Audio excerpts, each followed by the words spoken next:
ప్రేక్షకులకు విజ్ఞప్తి. ఈ కార్యక్రమంలోని ప్రతి అంశం విషయ పరిజ్ఞానం కోసమే, ఎవరిని ఉద్దేశించినవి కావు. ఇందులో సూచనలు, సలహాలు కేవలం పాల్గొన్న వారి వ్యక్తిగత అభిప్రాయాలు మాత్రమే. ప్రేక్షకులు విజ్ఞతతో గ్రహించి వారి సూచనలు పాటించడమా లేదా అన్నది మీ వ్యక్తిగత నిర్ణయం. ఇందులో ఏ విధమైనటువంటి వ్యక్తిగత ఫలితాలకు గాని, వ్యక్తిగత లావాదేవీలకు గాని ఛానల్ యాజమాన్యానికి, సిబ్బందికి ఏ విధమైన సంబంధము, బాధ్యత లేదు. ప్రేక్షకులు గమనించగలరు. ధన్యవాదములు. నమస్తే శంకరి మేడం. నమస్తే ఉషా మేడం, ఇంతకుముందు మనం ఏంజల్ నెంబర్స్ గురించి మాట్లాడుకున్నాం, కొన్ని ఎపిసోడ్స్ కూడా చేసాం. సో కొంతమంది ఇంకా 333 అనే నెంబర్ గురించి చెప్పమంటున్నారు. సో 333 అసలు దేనికి సంకేతం? మనం దాన్ని అఫర్మేషన్ చేసినప్పుడు కానివ్వండి, లేకపోతే మనం ఫ్రీక్వెంట్గా ఆ నెంబర్ని మనం చూసినప్పుడు కానివ్వండి, అసలు దేనికి సంకేతం అంటారు? మనము ఈ లా ఆఫ్ అట్రాక్షన్లో కొన్ని టెక్నిక్స్ యూజ్ చేసేటప్పుడు ఈ 333, 355, 777 అని చేస్తూ ఉంటాం. అయితే ఈ 333 అనేది ఏంటంటే, మీరు చేసే దాంట్లో ఇంకొంచెం ముందుకు వెళ్ళాలంటే మీరు కొంచెం ఎఫర్ట్స్ పెట్టాలి. మనకి 333 కనిపిస్తుందనంటే మీ ఎఫర్ట్స్ని ఇంకొంచెం మీరు ఇంప్రూవ్ చేసుకోవాలి అనేటటువంటి దానికి సంకేతం అనమాట. అయితే ఈ 333 టెక్నిక్ కూడా యూజ్ చేసి కూడా మనం మేనిఫెస్ట్ చేసుకోవచ్చు. అమౌంట్ని పొందాలన్నా, లేకపోతే రిలేషన్స్ని డెవలప్ చేసుకోవాలి అన్నా కానీ ఈ 333 టెక్నిక్ని మనం యూజ్ చేసుకోవచ్చు. అయితే దీనికి కావాల్సింది ఏంటంటే 3 days 33 times రాయాలి. ఏ టైంలో అన్నా రాసుకోండి, కానీ ఒక టైం పెట్టుకొని రాసుకోండి. either morning, afternoon or night, whatever it may be, it depends upon you. కానీ అదే టైంలో డైలీ 3 days ప్రాక్టీస్ చేయండి. 33 times రాయాలి. సో సేమ్ పాజిటివ్ ఎనర్జీతోని 33 times రాయడానికి ట్రై చేయండి. ఎఫర్మేషన్ ప్రెజెంట్ టెన్స్లో ఉండాలి. ఫస్ట్ ఎలా స్టార్ట్ చేశారో లాస్ట్ వరకు కూడా అదే ఎనర్జీని కంటిన్యూ చేయండి. అయితే ఇక్కడ మనకి ఏంటంటే ఇందులో మాత్రం ఈ 333 దేనికి సంకేతాలు అంటే మన మనస్సు, మన శరీరం, మన బుద్ధి. మనం రాసేటటువంటి ఎఫర్మేషన్ మన మనసు యాక్సెప్ట్ చేయాలి, మన బుద్ధి మనకి యాక్సెప్ట్ చేయాలి, మన శరీరం దానికి కోఆపరేట్ చేయాలి. అంటే మనం మనసులో ఏదో అనుకుని పైకి ఏదో రాసేసి చేయడం కాకుండా మనం పాజిటివ్ వైబ్రేషన్స్తోని అన్నిటినీ ఈక్వలైజ్ చేసి రాసినట్లయితే ఖచ్చితంగా అది మనకి జరుగుతుందన్నమాట. ఎప్పుడైతే మనకి ఒకటి మాత్రం సహకరించలేదనుకోండి, అప్పుడు ఏమవుతుంది, అది కొలాప్స్ అయిపోతుంది. అంటే నాకు కావాలి, నేను పొందాను, కానీ ఎక్కడో నాలో తెలియని భయం, నా మనసులో ఎక్కడో తెలియని భయం అనేది ఉంది. ఆ భయం వల్ల ఏమవుతుంది, నువ్వు ఒక నెగిటివ్ని క్రియేట్ చేసుకుంటున్నావు. సో ఆ నెగిటివ్ని రిమూవ్ చేసి పాజిటివ్గా అన్నిటినీ ఈక్వలైజ్ చేసి మనం ఎప్పుడైతే రాస్తామో అప్పుడు అది సక్సెస్ అవుతుంది. ఏ ఎఫర్మేషన్ రాసినా, ఏ మేనిఫెస్టేషన్ చేసినా, ఏ విజువలైజేషన్ చేసినా ఫస్ట్ నెగిటివ్ని తీసేసి పాజిటివ్ వైబ్స్ని మనం క్రియేట్ చేసుకోవాలి. అన్లెస్ అండ్ అంటిల్ మనం పాజిటివ్ వైబ్స్ని క్రియేట్ చేసుకోకపోతే ఏమవుతుందంటే అంతా నెగిటివే కనిపిస్తుంది.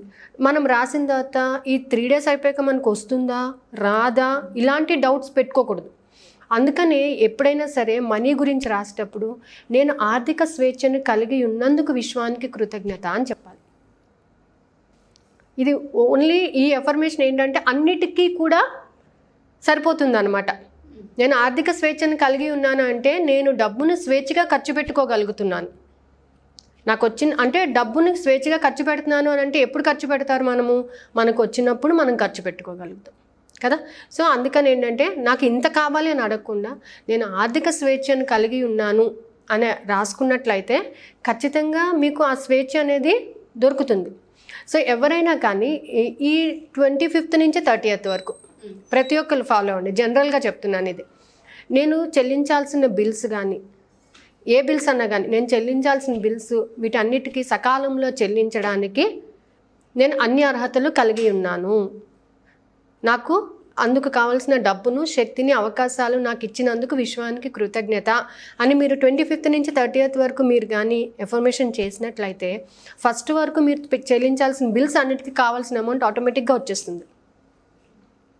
ఎందుకంటే మనం ఇప్పుడు 25th రాగానే అమ్మో శాలరీస్ అయిపోయినాయి, ఇంకా ఎలాగా ఈ 5 days ఎలా గడవాలి, అప్పు తెచ్చుకోవాలి, అమ్మో ఈ బిల్ ఎలా పే చేయాలి అనేటటువంటి ఒక నెగిటివ్ మనలో స్టార్ట్ అయిపోతుంది. సో నెక్స్ట్ మంత్ కోసం మనం ముందే ఎఫర్మేషన్ చేస్తున్నాం అనమాట. నేను చెల్లించాల్సిన బిల్లును అన్నిటిని సకాలంలో చెల్లించడానికి కావాల్సిన డబ్బును, శక్తిని, అవకాశాలను నాకు అందించిన విశ్వానికి కృతజ్ఞత అని మీరు చెప్పారంటే దాంట్లో వర్డింగ్ చూడండి, డబ్బు, శక్తి, అవకాశం. అవకాశాల వల్ల మీకు డబ్బు వస్తుంది. సో ఆ అవకాశాలు పొందడానికి మీకు కావాల్సినటువంటి ఎనర్జీ కూడా యూనివర్స్ మీకు ఇస్తుంది. సో ఈ మూడింటిని మీరు ఎప్పుడైతే అడుగుతారో యూనివర్స్ ఖచ్చితంగా ఇస్తుంది. ఎందుకంటే మీరు డబ్బు మాత్రమే అడగట్లేదు, దాన్ని పొందడానికి ఒక అవకాశం అడుగుతున్నారు. దాంతోపాటు ఆ అవకాశాన్ని సద్వినియోగపరుచుకునే శక్తి సామర్థ్యాలు కూడా మీరు విశ్వాన్ని అడుగుతున్నారు. ఇంకొక జనరల్ ఇన్ఫర్మేషన్ చెప్తాను ఉషా, ఏంటంటే ఇప్పుడు కొంతమందికి డబ్బు అవసరం లేదు, డబ్బు చాలా ఉందండి మా దగ్గర, హెల్త్ కూడా చాలా బాగుంది, మరి మేము ఒక ఎఫర్మేషన్ చేయాలి, మేము హ్యాపీగా లైఫ్ని లీడ్ చేయాలంటే మేము ఎలాంటి ఎఫర్మేషన్ చేయాలి అని చాలామందికి డౌట్ వస్తుంది.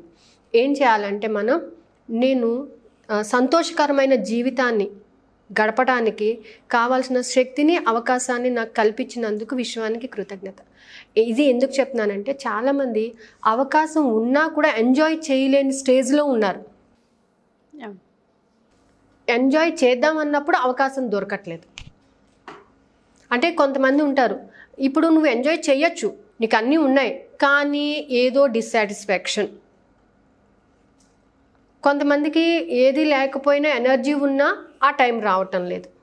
సో కాబట్టి ఏంటంటే నేను సంతోషకరమైన జీవితాన్ని గడపడానికి కావాల్సిన శక్తిని అవకాశాలని నాకు కల్పించినందుకు విశ్వానికి కృతజ్ఞత. అప్పుడు మనలో ఏమవుతుందంటే దేనినైనా కానీ మనం పాజిటివ్గా తీసుకొని పాజిటివ్ వైబ్స్తో వర్క్ చేసేటటువంటి శక్తి సామర్థ్యాలను మనకి విశ్వం క్రియేట్ చేస్తుంది. ఇప్పుడు మనం ఇక్కడ నుంచి కొంతమంది ఏంటంటే వాళ్ళకు ఉన్నటువంటి క్యారెక్టర్స్ వల్ల ఎవరిలో కలవలేకపోతుంటారు, నేను ఇది చేయలేకపోయానని డిస్సాటిస్ఫాక్షన్. అలాంటివి లేకుండా మనుషుల్లోని ఆ నెగిటివ్ లేకుండా పాజిటివ్గా చేంజ్ అవ్వడానికి ఈ ఎఫర్మేషన్ బాగా పనికొస్తుంది. ఇది జనరల్ ఎఫర్మేషన్ అనమాట. మాకు అన్నీ ఉన్నాయండి, డబ్బు ఉంది, అన్నీ ఉన్నాయి, కానీ ఏదో డిస్సాటిస్ఫాక్షన్. ఈ డిస్సాటిస్ఫాక్షన్ ఎందుకు? మా పిల్లలతో మేము గడపలేకపోతున్నాం, మా పిల్లలు మాతో ఉండలేకపోతున్నారు. ఇవన్నీ కావాలి, మనం అందరితో కలిసిమెలిసి ఉండాలి అని అంటే నాకు కావాల్సినటువంటి శక్తిని, అవకాశాలను, ఆ ఎంజాయ్ చేయడానికి నాకు శక్తిని కల్పించు. సో శక్తి ఉంది కాబట్టి నేను ఎంజాయ్ చేయగలుగుతాను. సో ఈ రెండు ఎప్పుడైతే మనం యూనివర్స్ని అడుగుతామో అప్పుడు మనం హ్యాపీగా ఉంటాం అనమాట. సో ఎవరైనా ఎఫర్మేషన్ చేస్తే ఖచ్చితంగా లైఫ్ హ్యాపీగానే ఉంటుంది. Thank you ma'am. మేడం, ఇలా చాలామంది ఫ్రీక్వెంట్గా అడుగుతున్నారు, సో ఆఫ్లైన్ ఏమైనా ప్లాన్ చేస్తున్నారా? ఒకసారి ఆఫ్లైన్లో ఇంటరాక్ట్ అవ్వాలనుకుంటున్నాము. సో తన దగ్గర ఉండి అంటే లైక్ మిమ్మల్ని కలిసి వాళ్ళు ఏదైతే టెక్నిక్ యూజ్ చేస్తున్నారో ఒకసారి లైవ్లో మీ ముందు చేయాలనుకుంటున్నారు. సో ఏమైనా డౌట్స్ ఉంటే 1-to-1 సెషన్స్ కావాలి అంటున్నారు. సో ప్రతి ఒక్కరు ఆఫ్లైన్కి ఎక్కువగా ఇష్టపడుతున్నారు. సో వాళ్ళ కోసం ఏమైనా క్లాస్ని డిజైన్ చేస్తున్నారా? డిసెంబర్ ఎండింగ్లో అయితే ఆఫ్లైన్ క్లాస్ ఒకటి తీసుకుంటాను ఉషా. దానికి కావాల్సిన డెమో క్లాస్ కూడా నేను ఇవ్వడానికి రెడీ. అంటే క్లాస్లో ఏం జరుగుతుంది, ఏమేమి మనం నేర్చుకోవచ్చు, ఏ విధంగా నేర్చుకుంటే బాగుంటుంది విశ్వంతో కనెక్ట్ అవ్వడానికి అని చెప్పేసి. So I will give a demo class.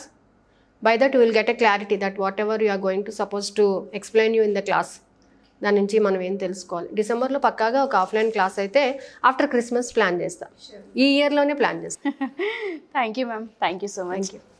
So చూసారు కదా, ఎవరైనా సరే చాలామంది ఆఫ్లైన్ క్లాస్ కావాలి, ఆన్లైన్లో ఎవరైతే రిజిస్టర్ చేసుకున్నారో వాళ్ళందరూ కూడా ఆఫ్లైన్ ఒకసారి ఇంటరాక్ట్ అవ్వాలనుకుంటున్నామని చాలామంది అడిగారు. సో వాళ్ళందరికీ డిసెంబర్లో క్లాస్ ఉండబోతుంది.